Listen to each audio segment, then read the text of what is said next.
Labaran Mako. Da farko ga kanunsu. An buƙaci kotun duniya da ta hukunta Prime Minister Netanyahu. Gwamnatin jihar Katsina a Najeriya za ta ɗauki ma'aikatan kiwon lafiya. Gwamnatin jihar Zamfara ta sha alwashin dawo da darajar ilimi. Muna tafe da rahoto na musamman. Gwamnatin jihar Katsina a Najeriya za ta ba da duk wata gudunmuwa ga 'yan jarida a jihar. A masana'antar shirya fina-finan Hausa wato Kannywood, za ku ji cewa Allah ya yi wa shahararren darakta kuma ɗan wasa Aminu S. Bono rasuwa.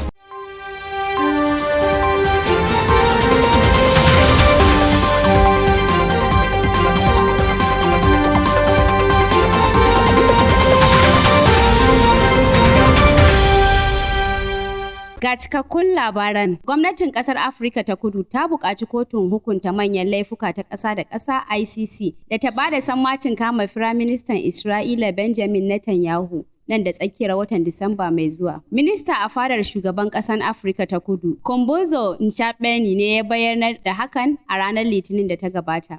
Ya ƙara da cewa gaza yin hakan na matsayin gazawar tsarin mulkin duniya. Isra'il ta ce tana kare kanta ne sakamakon harin da ƙungiyar Hamas ta kai a ranar 7 ga watan Oktoba, wanda ya yi sanadiyar mutuwar mutane 1,200, amma gwamnatin Afirka ta Kudu ta sha bayyana yakin da Isra'il ke yi a Gaza a matsayin kisan ƙare dangi.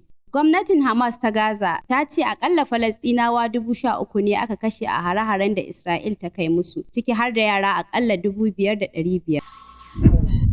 Gwamnan jihar Katsina a tarayyar Najeriya, Dukko Umar Radda, ya amince da ɗaukar ma'aikatan lafiya aiki domin inganta ɓangaren kiwon lafiya a jihar. Wannan na kunshe ne a cikin wata sanarwa da hukumar da ke kula da asibitocin jihar ta fitar a ranar Laraba makon da ya shige cewa, a bisa ƙoƙarin gwamnatin jihar na ganin ta farfaɗo da ɓangaren kiwon lafiya, gwamnan jihar ya amince tare da ba da umarnin a ɗauki ma'aikata kiwon lafiya a jihar. Sanarwar ta ce ma'aikatan da za a ɗauka sun haɗa da ɓangaren likitoci, ma'aikatan ɗakunan gwaje-gwaje da ɓangaren harhaɗa magunguna da masu jinya.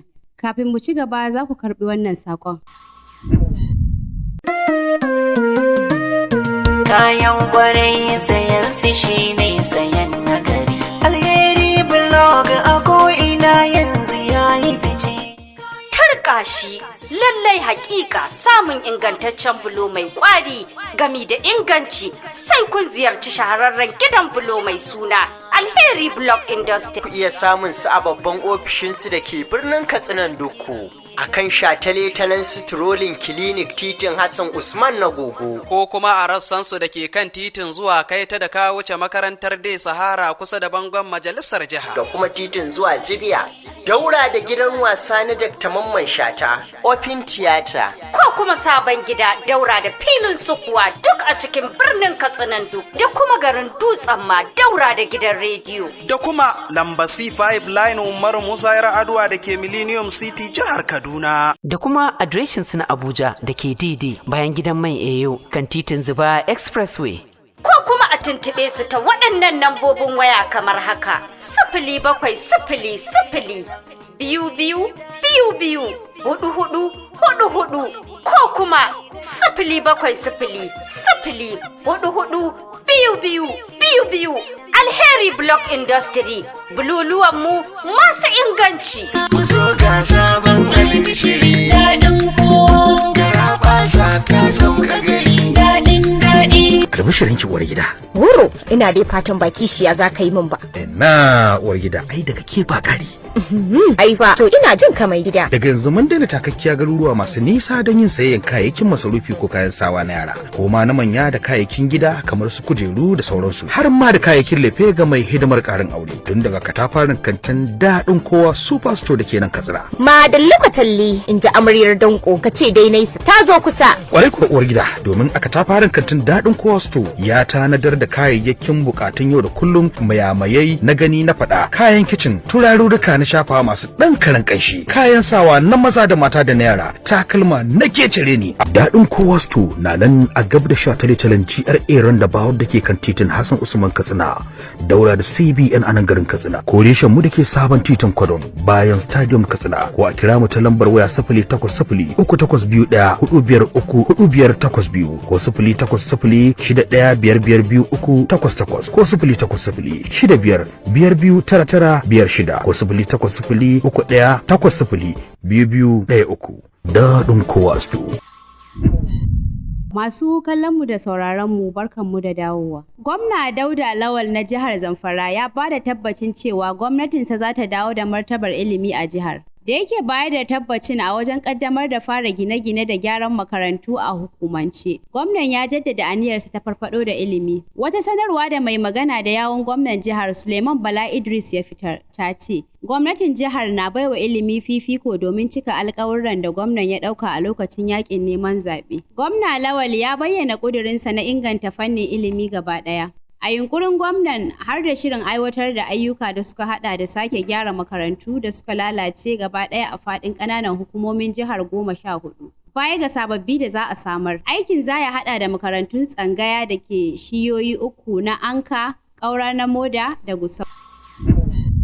Rahotanni daga jihar Kaduna na nuni da cewa gwamnatin jihar ta ce nan ba da jimawa ba za ta fara aikin tsaftace kasuwannin kiwon kaji a wani mataki na dakile yaduwar cutar murar tsuntsaye a jihar. Kwamishinan Noma da Albarkatun Ƙasa na jihar Murtala Dabo ne ya bayyana haka a makon da ya gabata a Kaduna, yayin wani taron haɗin gwiwa na masu ruwa da tsaki a harkar kiwon kaji domin daƙile yaɗuwar cutar murar tsuntsaye. A cewarsa, taron na ɗaya daga cikin matakan da jihar ke ɗauka na kare harkar kiwon kaji da kuma lafiyar al'umma.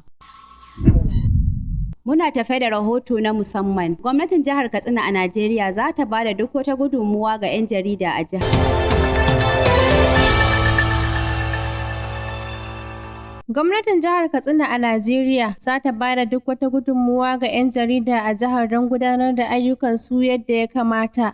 Wannan bayani ya fito ne daga bakin Kwamishinan Yaɗa Labarai da Al'adu na jihar Dr. Bala Salisu Zango a lokacin da yake gabatar da taron manema labarai a makon da ya gabata da nufin ciyar da jihar gaba. Kwamishinan ya kuma bayyana cewa 'yan jarida na da muhimmiyar rawar da suke takawa ta hanyar bayyana ma jama'a ayyukan da gwamnatin ke aiwatarwa tare da isar ma gwamnatin matsalolin jama'a domin samun gyara. Ga rahoton da wakilinmu ya ɗauko mana. Hakika mun kira wannan taro ne na 'yan jaridu da suke aiki a jihar Katsina domin mu samu mu zanna da su mu tantauna akan yadda gaba ɗaya da mu da su za mu ciyar da jihar Katsina gaba.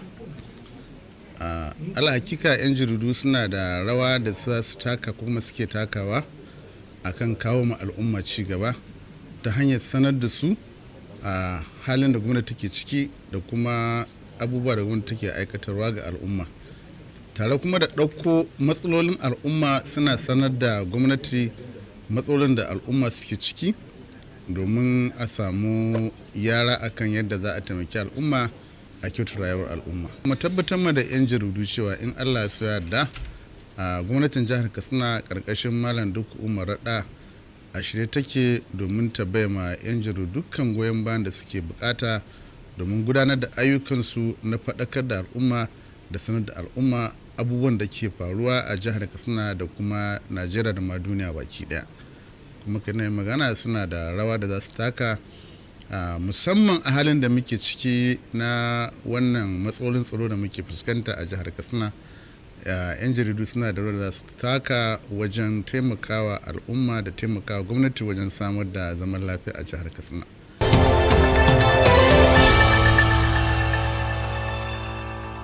Ina ya hijama. Kai, Allah ne sauki. Alhaji ya dai jikin ne dai ko? Wallahi dan baba, lafiya dai ta yi karanci gare ni. Daga yau ciwon kugu sai na kafafu, kai wata rana har da kumburi. Ga kasala. To Alhaji ai tashi ake a neman magani. Ba sai an makara ba. Ai ina ganin ka kasar waje kawai zan fita. Kasar waje Alhaji ga mu da al'inaya hijama a nan Katsina. Al'inaya hijama? To ai kawo kenan na zamani ko? Al'inaya hijama Alhaji. Ai sun wuce nan. Baya ga hijamar fidda mataccen jini na cututtukan da ke addabar dan adam. Tashin farko al'inaya hijama suna da na'urorin gwaji kala daban-daban don ma gano takamaiman abin da ke damun ka. Kana aje ga mataki na gaba. To ya isa haka nan su da. Allah Alhaji sai na ida. Kaga suna da bangaren mata daban, akwai kuma bangaren maza daban. Ga kuma kwararrun ma'aikata maza da mata. A rika tarere ka kamar kwai Alhaji. Sunana Alhaji Aminu Yusuf Mammandi Katsina.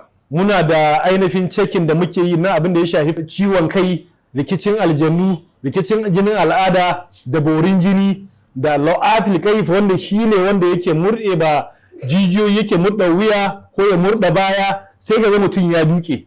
za ka ɗauka cewa wannan tsuha ne. Wannan ba tsuha ba ne, ciwo ne. Menene abin da mutum ya kamata a ce ya yi?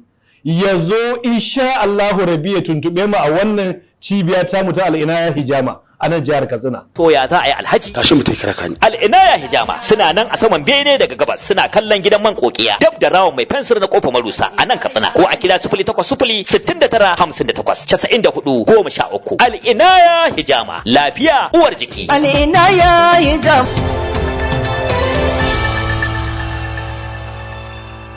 A masana'antar shirya fina-finan Hausa wato Kannywood, Allah ya yi wa shahararren darakta kuma ɗan wasa Aminu S. Bono rasuwa. A kwanakin baya da suka gabata ne Allah ya yi wa daraktan Kannywood Aminu S. Bono rasuwa. Ya rasu da yammacin ranar Litinin 20 ga wannan wata na Nuwamba da muke ciki, a unguwarsa da ke Ɗan Dago a garin Kano. An yi jana'izar mamacin a makabartar Ɗan Dolo da ke unguwar Goron Dutse kamar yadda addinin Musulunci ya tanada. A madadin hukumar gudanarwar Dan Masani Radio Online Global, muna mika ta'aziyar wannan bawan Allah ga 'yan uwa da abokan arziki. Allah ya yi masa gafara, ya sa mu cika da imani. Amin.